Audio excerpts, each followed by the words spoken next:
दोस्तों, आपका स्वागत है एक और नई वीडियो में। दोस्तों, अगर वीडियो पसंद आए तो हमारे चैनल को जरूर सब्सक्राइब करें। दोस्तों, एक दिन बहुत से भिक्षु बैठे बात कर रहे थे कि संसार में सबसे बड़ा सुख क्या है। अगर संसार में सुख ही था तो छोड़कर आए क्यों? जब संसार में दुहक ही दुहक रह जाए तभी तो कोई संन्यास्त होता है। जब यह समझ में आ जाए कि यहां कुछ भी नहीं है, खाली पानी के बबूले हैं, आकाश में बने इंद्रधनुष हैं, आकाश कुसुम है, यहां कुछ भी नहीं है, तभी तो कोई सन्यासी होता है।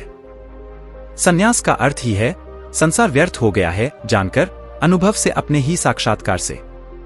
ये भिक्षु ऐसे ही भागकर चले आए होंगे। किसी की पत्नी मर गई होगी, सन्यासी हो गया। किसी का दिवाला निकल गया तो सन्यासी हो गया। अब तुम देखना बहुत से लोग सन्यासी होंगे, फिर कुछ और बचता भी नहीं।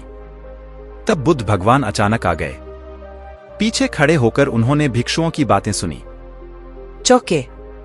फिर कहा, भिक्षुओं, भिक्षु होकर भी यह सब तुम क्या कह रहे हो? यह सारा संसार दुहक में है, इसमें तुम बता रहे हो।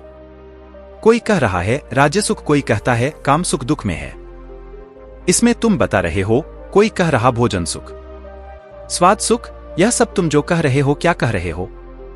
यह सुनकर मुझे आश्चर्य होता है। अगर इस सब में सुख है तो तुम यहां आ क्यों गए? सुख भी आभास है, बुद्ध ने कहा, दुहक सत्य है और सुख नहीं है ऐसा नहीं, पर संसार में नहीं है। संसार का अर्थ ही है जहां सुख दिखाई पड़ता है और है नहीं, जहां आभास होता है, प्रतीति होती है, इशारे मिलते हैं कि है, लेकिन जैसे जैसे पास जाओ पता चलता है नहीं है। फिर सुख कहा है और बुद्ध ने कहा, बुद्धोत्पाद में सुख है।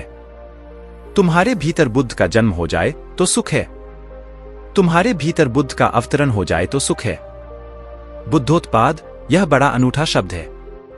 तुम्हारे भीतर बुद्ध उत्पन्न हो जाए तो सुख है, तुम जब जाओ तो सुख है।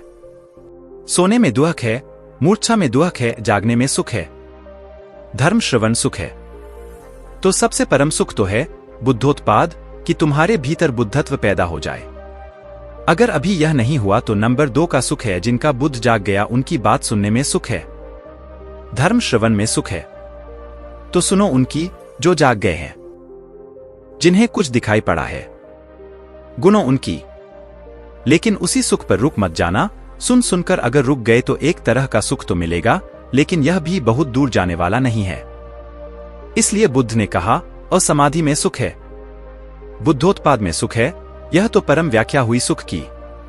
फिर यह भी तो हुआ नहीं है, तो उनके वचन सुनो, उनके पास उठो बैठो, जिनके भीतर यह क्रांति घटी है, जिनके भीतर यह सूरज निकला है, जिनका प्रभात हो गया है, जहां सूर्योदय हुआ है, उनके पास रमो, इसमें सुख है। मगर इसमें ही रुक मत जाना। ध्यान रखना कि जो उनको हुआ है वह तुम्हें भी करना है। उस करने के उपाय का नाम समाधि है। सुनो बुद्धों को और चेष्टा करो बुद्धों जैसे बनने की। उस चेष्टा का नाम समाधि है, उस चेष्टा का फल है बुद्धोत्पोध। सुनो बुद्धों के वचन, फिर बुद्धों जैसे बनने की चेष्टा में लगना, ध्यान, समाधि, योग, और जिस दिन बन जाओ उस दिन परम सुख,